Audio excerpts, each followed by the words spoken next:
अकोला महानगरपालिकेनं मालमत्ता कर वसुली मोठ्या प्रमाणात व्हावी या हेतूनं मनपा कर वसुली कंत्राटी पद्धतीनं वसूल करायला दिली. मात्र आतापर्यंत केवळ 43 कोटी रुपयांचा मालमत्ता कर वसूल झाला आहे. तर गेल्या वर्षी मनपा कर्मचाऱ्यांनी 60 कोटी रुपयांचा कर वसूल केला होता.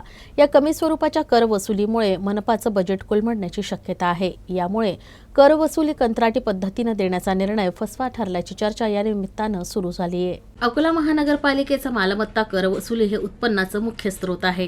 दरवर्षी वसुलीची टक्केवारी लक्षात घेऊन वसुलीच्या टक्केवारीत वाढ व्हावी या हेतूनं मनपानं मालमत्ता कर, पाणीपट्टी, बाजार वसुली ठेका पद्धतीनं देण्याचा निर्णय घेतला.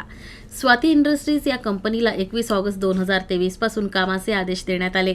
मात्र कंपनीला वेगानं वसुली करता आली नाही. मनपानं चालू आर्थिक वर्षात 115 कोटी 50 लाख रुपये थकीत रक्कम वसुलीचे उद्दिष्ट असताना जानेवारी अखेरपर्यंत केवळ 43 कोटी रुपयांचा कर वसूल केलाय.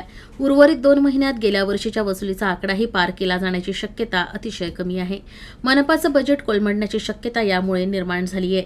मनपा कर्मचाऱ्यांनी 2022-23 या आर्थिक वर्षात 85 कोटी रुपयांचा कर संकलित केला होता. हा संपूर्ण कर मनपा कर्मचाऱ्यांनी वसूल केला होता. तर जानेवारी अखेरपर्यंत केवळ 43 कोटी रुपयाचा कर यंदा वसूल करण्यात आला आहे.